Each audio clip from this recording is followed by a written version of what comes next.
Selamat datang di podcast Potensi Kita, podcast yang mengupas strategi, inovasi, dan tren terkini dalam dunia pendidikan tinggi dan pengembangan sumber daya manusia.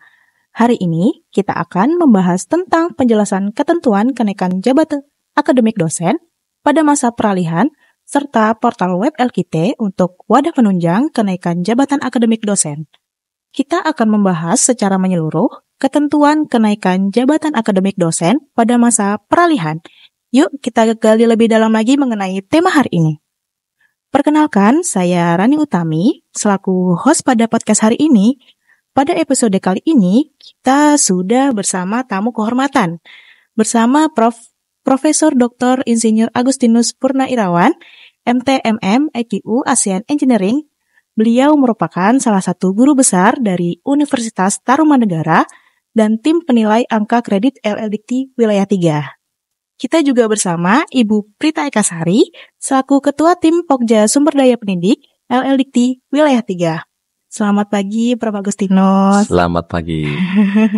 Selamat pagi, Bu Prita. Selamat pagi. Dan saya ucapkan juga selamat datang kepada Prof. Agustinus di LLDikti Wilayah 3. Terima kasih banyak, Prof, sudah meluangkan waktunya pada hari ini. Terima kasih sudah diundang di acara ini. Terima kasih banyak juga Ibu sudah meluangkan waktunya pada hari ini, Ibu Prita. Sama-sama Mbak Rani. Apa kabar nih Prof. Agustinus dan Ibu Prita? Saya baik. Saya juga baik. Alhamdulillah. Siap menjalankan tugas. Semangat pagi kali ini. Iya. Sekali ini. Oke. Wah, senang sekali rasanya saya bisa bertemu langsung nih dalam berkesempatan untuk berbincang-bincang lebih dalam pada hari ini bersama Prof. Agustinus dan Ibu Prita. Sebelum itu izin terlebih dahulu Prof mengenai membacakan profilnya. Jika ada kesalahan atau kekeliruan monggo dikoreksi terlebih dahulu.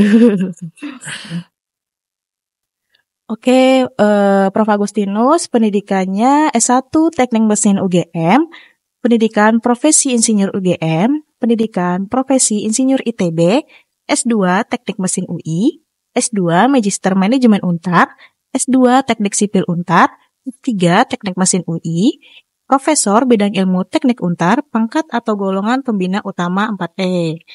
Untuk pengalaman kerja di perusahaan pesawat terbang, otomotif, dan sampai saat ini sebagai dosen tetap di Untar. Jabatannya Sekretaris Jurusan Teknik Mesin, Dekan Fakultas Teknik, Direktur Program Pascasarjana, Rektor Universitas Tarumanegara, Rektor Eksekutif Institut Tarumanegara. Memperoleh juga sertifikat pendidik, sertifikat reviewer penelitian kuantum, sertifikat asesor BKD Dikti, sertifikat insinyur profesional utama dari BKM PII, sertifikat ASEAN Engineer dari AVEO, surat tanda registrasi insinyur STRI dari PII, asesor LAM teknik, dan sertifikat ahli K3 BNSP. Untuk aktivitasnya sendiri, beliau merupakan aktif di dunia pendidikan, berbagai kegiatan ilmiah, dunia bisnis, asosiasi profesi, dan berbagai kegiatan sosial lainnya. Seperti evaluator prodi baru, tim jabatan akademik LLDikti 3, Ketua Umum Ikatan Dosen Katolik Indonesia, Ketua Majelis Uji Kompetensi Badan Kejuruan, Ketua Majelis Standar Kompetensi, anggota Dewan Pakar ISKA DKI Jakarta, anggota Dewan Pakar ABPP TSI, anggota Dewan Penasehat ABPP TSI DKI Jakarta, Sekjen Asmindo, Komisaris Perusahaan, pengurus beberapa yayasan sosial, serta banyak penghargaan nih yang diperoleh dari Prof. Agustinus sendiri, yaitu lulusan terbaik S2 FTUI, S2 MM Untar, S2 Teknik Sipil Untar, dosen terbaik pertama Kopertis Wilayah 3 DKI Jakarta tahun 2011, penyaji terbaik seminar hasil penelitian program desentralisasi PUPT Dikti 2014, honorary member dari The ASEAN Federation of Engineering Organization tahun 2018, rektor PTS terbaik program Academic Leader Award tahun 2019, rektor terbaik kedua PT Akreditasi Unggul Academic Leader Award tahun 2023. Wah, banyak sekali nih Prof pengalaman yang sangat berkesan nih. Mungkin kalau kita digali lebih dalam lagi pada hari ini mungkin bisa seharian full nih bisa pengalaman Prof Agustinus semua nih. Tidak cukup nih untuk membahas pengalaman Profnya nih. Sementara untuk Ibu Prita sendiri, beliau ini merupakan ketua tim kerja dari bagian sumber daya pendidik di LLDikti Wilayah 3, di mana tugas beliau yaitu melayani tentang keperluan tenaga pendidik, jabatan fungsional dosen, beban kerja dosen, pengisian riwayat pekerjaan pada Leman Sister, dan masih banyak lagi. Pokoknya mengenai tentang dosen, pengurus dosen-dosen nih, Bu Prita nih sangat siap membantu. Apalagi kita di lingkungan LLDikti 3 ini ada sekitar berapa perguruan tinggi Bu yang menjalin kerjasama Bu? Perguruan tingginya ada 261 saat ini, Mbak. Oh, 261. Untuk jumlah dosennya berapa? Jumlah dosen kira-kira 28.000 dosen tetap. Wah, 28.000 sangat luar biasa Bu Prita. Dan setiap harinya itu Bu Prita urusin tuh di bagian sumber daya. Kalau dosennya langsung kayaknya mabuk banget. Jadi ada perantaranya, pengelola dosen perguruan tinggi lah. Oke, mungkin kita langsung saja di topik utama pada hari ini. Mungkin akan kita mulai terlebih dahulu oleh Prof Agustinus. Ya. Mengenai tema kita pada hari ini tentang ketentuan kenaikan jabatan akademik dosen pada masa peralihan, di mana hal tersebut mengacu pada aturan masa peralihan ini sendiri. Sering terjadi ketika ada perubahan signifikan dalam peraturan atau kebijakan terkait dengan jabatan akademik dosen. Misalnya, perubahan dalam sistem penilaian, standar kualifikasi, atau persyaratan yang harus dipenuhi oleh dosen untuk naik jabatan. Nah, saya di sini mungkin akan menanyakan hal dasar dulu kali ya, Prof. Prof Agustinus, mungkin sudah berapa lama menjadi tim penilai angka kredit di wilayah LLDikti 3 ini, Prof? Oh ya, baik. Terima kasih Bu Prita, juga kita semua yang mendengarkan acara ini. Saya di ruangan ini sudah lama sekali. Dulu ruangan ini adalah ruangan penilaian, di mana kami melakukan penilaian bersama-sama dengan tim penilai yang lain ya. Saya lupa, saya mungkin 2016 atau 2017 saya mulai diundang untuk menjadi salah satu penilai di sini. Dan pengalamannya itu baik sekali karena di 2016, 2017 itu masih menggunakan cara lama ya. Jadi di ruangan ini betul-betul sangat meriah karena dokumennya banyak sekali, kemudian penilaiannya terjadwal, sesuatu yang menyenangkan. Sangat menyenangkan ya. Banyak sekali pengalaman yang mengesankan menurut ya, Prof ya. Iya betul. Dalam kurun waktu menjadi tim penilai angka kredit nih, Prof, bagaimana pengalaman Prof sendiri sebagai tim penilai terkait pengurusan karir dosen dari yang dahulu pertama kali menjadi tim PAK hingga saat ini? Ya, memang ada banyak perubahan, perbedaan ya, tata cara penilaian, meskipun sebenarnya intinya sama, setiap dosen diberikan kesempatan untuk melakukan evaluasi kinerjanya, kemudian disetujui perguruan tingginya, kemudian kami melakukan validasi apakah yang diajukan itu sudah baik atau belum. Jadi kalau dulu semuanya dalam bentuk fisik, jadi di ruangan ini akan banyak sekali kontainer yang isinya adalah dokumen kegiatan Tridharma perguruan tinggi dosen ya, bidang A, bidang B, bidang C, bidang D begitu, dan ada surat pengantar dan seterusnya. Karena semuanya fisik, maka di awal itu tidak ada dosen yang tidak karyanya itu tidak terlihat begitu ya. Karyanya pasti ada dilihat, ada satu kontainer, dua kontainer. Misalnya gini, kalau dosen melakukan seminar, nah waktu itu ada ketentuan kalau seminar itu tidak mungkin hanya membawa hasil artikelnya sendiri, tetapi harus dilengkapi dengan buku proceedingnya. Nah, tahu sendiri buku proceeding itu kalau seminarnya misalnya pesertanya 500 orang, berarti ada 500 artikel di situ. Nah, masing-masing misalnya 8 halaman kalikan sendiri, jadi tebal sekali. Nah, setiap orang bisa saja karena karyanya banyak, misalnya 10. Nah, 10 kali begitu tebal begitu ya. Nah, itu dari karya publikasi, belum karya buku, karya yang lain. Sehingga dokumen-dokumen itu memang banyak sekali bukti fisik dan harus kami baca. satu persatu. Kalau mereka tidak aktif di dalam menyiapkan dokumen, itu mencarinya setengah mati juga ya, tidak ditandai dan seterusnya ya. Tapi ya itu karena kita semua pelayanan pengabdian, kita tetap kerjakan, kami tetap kerjakan dengan semangat. Itu satu hal ya dari sisi dokumen. Kemudian dari sisi penelusuran karya, apakah ini plagiasi, apakah ini melanggar atau tidak, dan seterusnya, itu juga tidak mudah. Karena semuanya dalam bentuk fisik, kemudian tidak bisa di-trace secara online. Nah ini juga menjadi satu kendala. Misalnya ada temuan-temuan yang kecil begitu ya, tapi sangat menggelitik ya. Misalnya ada juga dosen yang nakal, publikasi diselipkan dan seterusnya ya. Itu bisa terjadi itu dulu ya.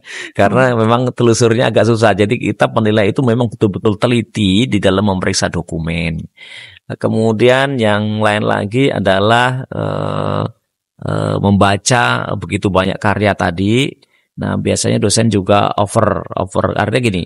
Mereka merasa bahwa kalau karyanya tidak disertakan semua, takutnya kurang angka kreditnya dan seterusnya. Sehingga sangat banyak sekali. Nah begitu banyak sekali itulah kami juga membacanya ya membutuhkan waktu yang panjang. Kemudian kalau mereka tidak mengorganisasi dokumen itu dengan baik, itu akan sangat menyulitkan. Begitu. Nah kira-kira seperti itu ya pengalaman yang lalu. Berarti sistemnya manual ya Prof dulu ya? Sistem manual. Wow. Ya. Kira-kira butuh berapa lama Prof untuk memproses secara manual itu Prof? Iya kami itu kan manual dan kami kan diundang ke sini. Tidak boleh dikerjakan di tempat lain. Harus di ruangan ini bersama-sama terjadwal dengan teman-teman yang lain. Kemudian kita datang, diundang. Nah itu yang kemudian ya kita mengerjakannya ya harus ada teman. Maksudnya gini, ada asisten yang membantu, tetapi juga ada teman supaya kita bisa konsultasi. Kalau ada karya seperti ini, menurut teman-teman itu bagaimana? Apakah ini bisa disetujui? Angka kreditnya akan diberikan berapa? Apakah kita tolak saja? Apakah kita akan berikan catatan supaya LLDikti atau dulu itu Kopertis memanggil perguruan tingginya dan seterusnya lah. Jadi ini ya seperti itu ya. Berarti saling tukar pikiran dan diskusi. Tukar pikiran, gitu selalu ya, Prof, diskusi ya. Dan itu yang menarik. Makanya kami kalau ingat masa lalu itu selalu kami dengan tim itu selalu, saya kemarin juga waktu acara online saya bilang ini ketemu dengan keluarga Sakinah. Ya, karena kami dibantu oleh teman-teman dari LLDikti juga pasti ada teman lain yang membaca di ruangan ini. Oh baik. Dari penjelasan Prof tadi nih, mungkin perbedaan yang sangat signifikan mengenai sistem lama dan sistem baru dalam kenaikan jabatan akademik, itu seperti apa Prof? Ya, pertama perubahan dokumen yang jelas ya. Dokumen dari manual, fisik menjadi digital sekarang. Itu yang pertama. Yang kedua sistem. Sistem yang kita pakai kan sekarang sudah LKT ya. Itu sudah online dan seterusnya bisa diakses dari manapun. Dosen bisa menyiapkan lebih awal dokumen-dokumennya sebelum nanti kemudian diajukan oleh perguruan tingginya. Jadi dosen bisa nyicil di sistem itu ya. Dan sistemnya mudah-mudahan tidak hilang. Nah karya-karya fisik yang zaman dulu itu kalau dosen tidak rajin itu banyak yang hilang. Wah. Banyak yang hilang karena dokumen itu kan bisa saja dokumen 5 tahun, dokumen ada yang nggak naik pangkat 10 tahun, itu karya-karya yang lama itu bisa hilang. Bahkan sudah nggak bisa terbaca misalnya SK-SK itu ya. Nah itu juga kelemahan zaman dulu. Nah sekarang kan nggak semuanya bisa dicicil digital, apalagi ada LKT, ada sister, ada apa. Itu memudahkan dosen untuk mempersiapkan diri lebih dini di dalam proses-proses kenaikan jabatan akademik itu.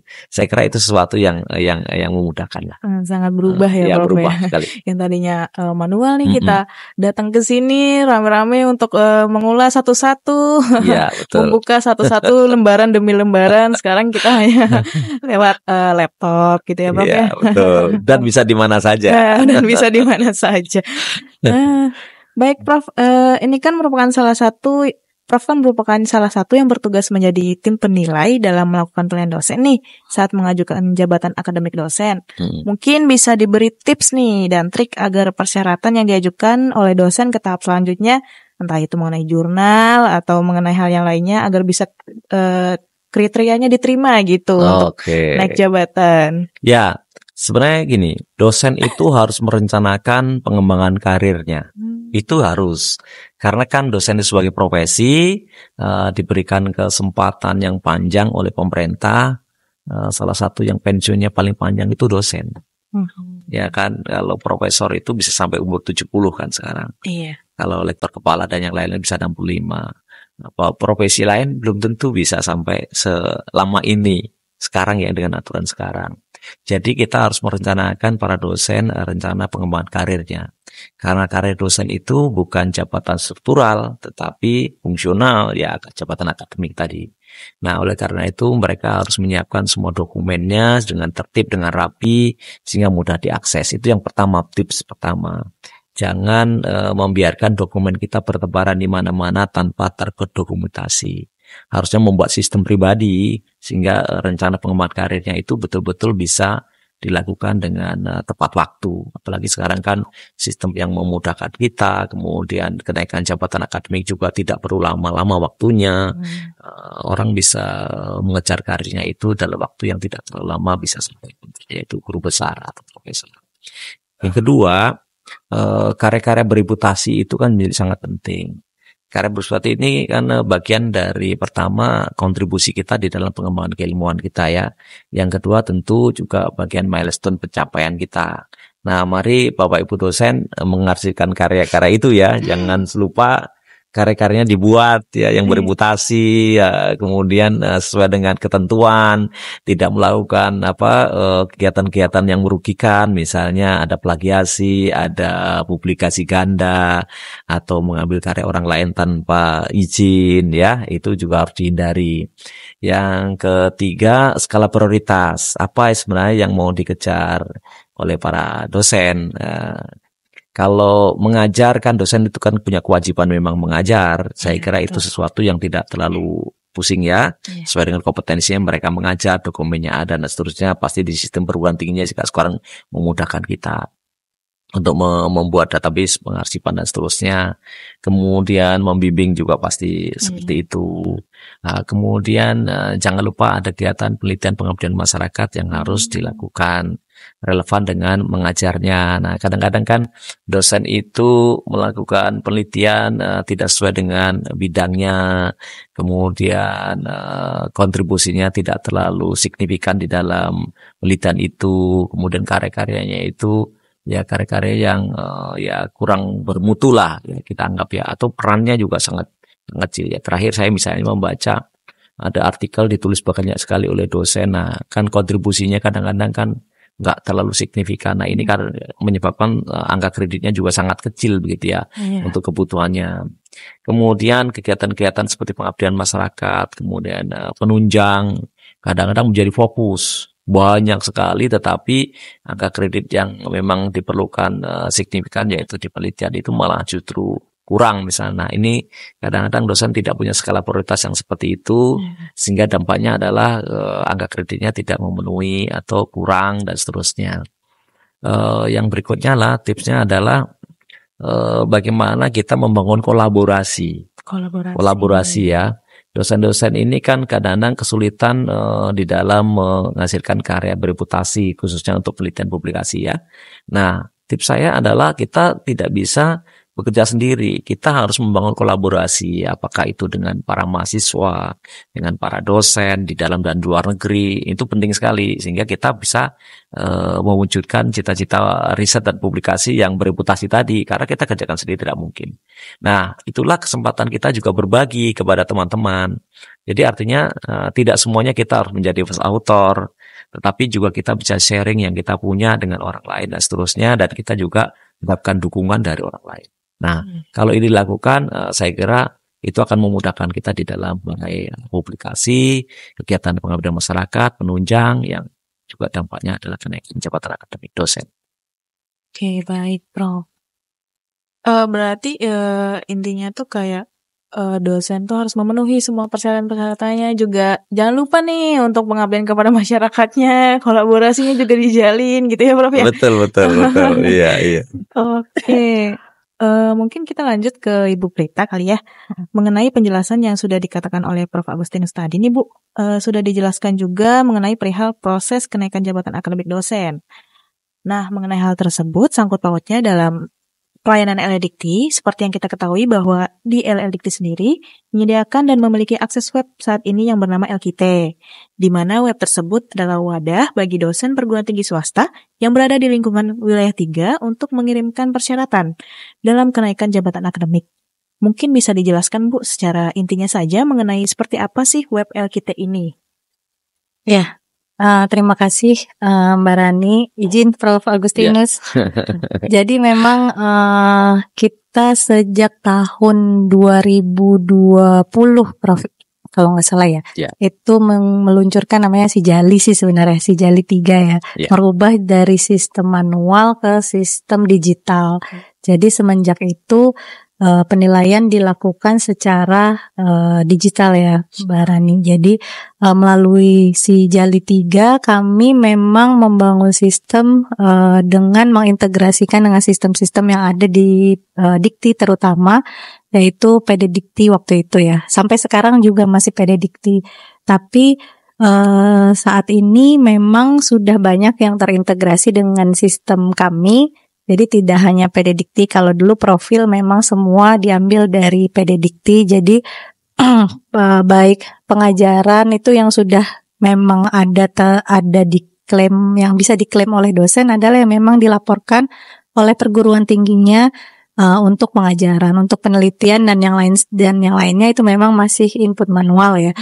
Nah, sekarang kita integrasikan lagi dengan Sister sehingga bisa diklaim juga yang sudah memang ada di Sister untuk penelitian pengabdian kepada masyarakat. Jadi memang aplikasi ini memang kepinginnya memudahkan, karena dulu itu waktu manual ketika ada pengelola dosen yang bertanya, ini usulan dosen kami sampai mana ya, itu nyarinya bisa 2 jam. Kayaknya di ruangan ini saya mesti nyari-nyari deh, mana ya ini ada tulisannya ya Prof, universitas ini, Untar, Gunadarma gitu ya, Trisakti, satu bundel gitu kan, harus dicari namanya siapa. Jadi waktu kami banyak terbuang dan kan jadi tidak transparan juga ya. Jadi kami memang waktu itu fokusnya adalah gimana caranya sistem kami bisa memberikan transparansi baik kepada dosen, perguruan tinggi, ini tuh jalannya sampai mana ya prosesnya, seperti itu. Walaupun memang dulu prosesnya masih lama ya, tergolong lama, bisa 60 hari kerja, 2 bulan. Masih 2 bulan. 2 bulan. Nah, seiring dengan berjalannya waktu kami coba memproses lebih cepat, karena memang ada banyak pihak yang terlibat. Kami juga punya tim penilaian kredit, memang waktu itu nggak banyak juga ya Prof.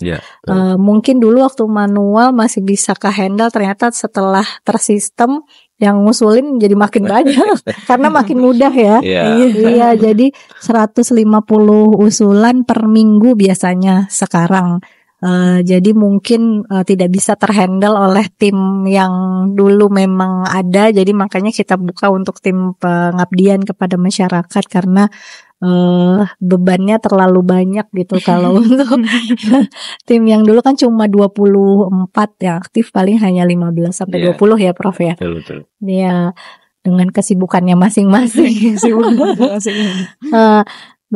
Nah, sekarang LKIT itu kita lengkapi dengan AI, Prof. Ya, kita lengkapi dengan AI. Jadi semua data yang ada di dalam Sister, Sinta itu kami jadikan satu halaman. Jadi kami bikin satu menu lagi namanya profil. Di sini semua yang ada di dalam Sinta, Sister, PD Dikti semua kami jadikan dalam satu halaman. Jadi kalau di Sister kan per tab-tab gitu ya Prof ya. Kalau ini satu halaman riwayat, terus ini Sinta Score ya yang ada di laman Sinta, terus bawahnya lagi mungkin bisa next. Ada, nah ini apa namanya, riwayat mengajar, riwayat pendidikan, itu bisa dilihat dalam satu halaman. Lanjut lagi. Ini di dalam masing-masing Sister, dalam LKIT-nya dosen ini ada menunya, di dalam admin juga ada. Nah nanti menu ini kami akan masukkan di dalam akun tim penilaian kredit sehingga profil dosennya kelihatan. Nah ini data penelitian, ini semua kami ambil dari Sister, baik publikasi, paten, PKM, Scopus dan lain sebagainya kami ambil dari Sister sampai WOS. Next. Nah, ini AI-nya, Prof. Jadi memang AI-nya ini baru kita memetakan bidang ilmu dosen berdasarkan publikasinya. Oke. Ya, jadi di dari publikasi yang pernah dipublish oleh dosen di laman Sinta terutama, itu kami kami kelompokkan per bidang ilmu. Mana yang terbanyak, 3 terbanyak kami keluarkan. Gitu sih, Prof. Ceritanya sih kepengen memudahkan nantinya tim penilai angka kredit, sebenarnya bidang ilmu dari penelitiannya apa sih gitu.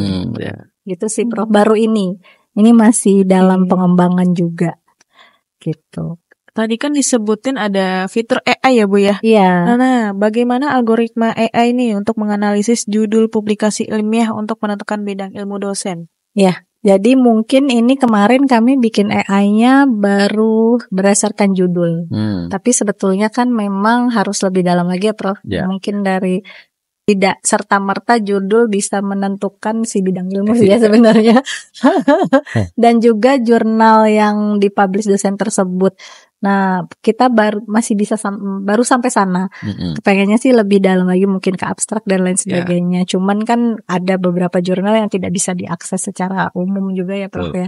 Jadi ini memang AI-nya masih terbatas dari judul jurnalnya saja dikelompokkan, lalu dia keluar bidang ilmunya. Gitu.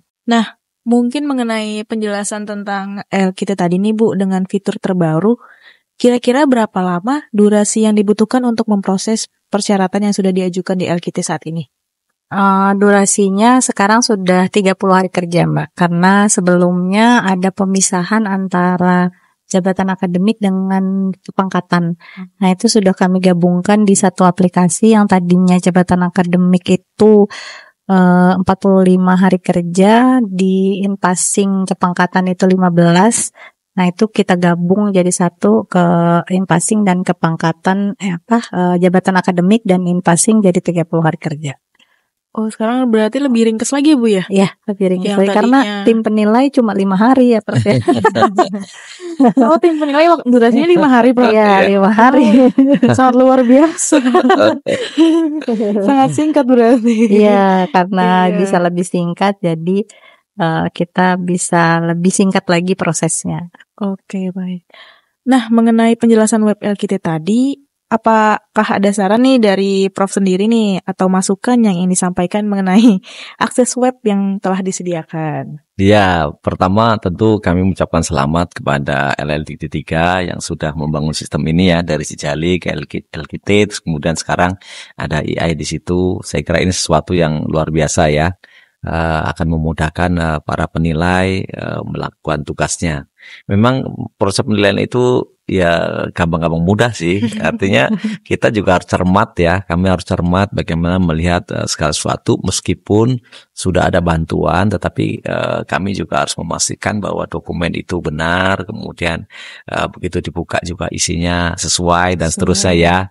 Kadang-kadang kan kalau fisik itu kan kita buka barangnya kelihatan. Iya, betul. Tetapi kalau misalnya online itu ya kita membuka ini kadang-kadang membutuhkan waktu karena ada butuh internet ya. Kadang-kadang tergantung juga begitu ya. Tergantung sinyal jaringan. Sinyal jaringan ya, di mana kita berada, kemudian kita buka, kadang-kadang buka satu juga muter gitu. Nah, itu juga perlu kesabaran. Nah, setelah buka ternyata linknya diprotek. Misalnya sama perguruan tingginya. Kadang-kadang ada begitu. Kadang-kadang mereka masuk repositori perguruan tingginya. Nah, repositori perguruan tinggi itu ada yang mudah diakses, ada yang berbelit juga, berlapis gitu. Nah, berlapis kita buka lagi, masih buka ketiga baru dia bisa kelihatan dokumennya. Nah, seperti itu. Tapi dengan apa yang dibuat oleh LLDT ini kan memudahkan kita bisa kerja di mana saja, kapan saja waktunya. Kalau dulu kan kami diundang, waktunya sudah terbatas. Kalau nggak bisa datang hari ini, nanti kita minta jadwalkan berikutnya kapan dan seterusnya, karena setiap bulan ada penjadwalannya. Nah, kalau sekarang kan itu diberikan, ya kita kapan sajalah, sambil di mana bisa ya, istirahat di mana, buka. Saya kira tidak ada masalah, itu akan memudahkan. Apalagi nanti dengan AI makin diarahkan pada bidang ilmu dari si dosen, yakin bahwa oh ya ini Nah, nanti tinggal sarannya adalah tadi Bu Prita sudah sampaikan, kalau sekarang judul mungkin suatu saat abstrak, kata kunci begitu ya, atau nanti bagian dari kesimpulan. Nah, itu juga bisa mengarah kepada keahlian yang memang dimiliki oleh si dosen itu. Iya, berarti LGT saat ini tuh sangat fleksibel gitu ya, Prof. Ya? Betul. Sangat fleksibel sekali. Baik, tidak terasa waktu begitu cepat berlalu, kita telah sampai pada akhir obrolan pada hari ini. Terima kasih banyak Prof. Agustinus dan Ibu Prita atas informasi yang sangat berkesan pada hari ini. Terima kasih sudah mendengarkan podcast ini. Semoga penjelasan dari Prof. Agustinus dan Ibu Prita bisa memberikan informasi untuk para penonton. Jangan lupa untuk like, komen, subscribe YouTube LLIT 3 untuk terus mendapatkan informasi-informasi mengenai dunia pendidikan dan sumber daya lainnya. Sampai jumpa di episode selanjutnya.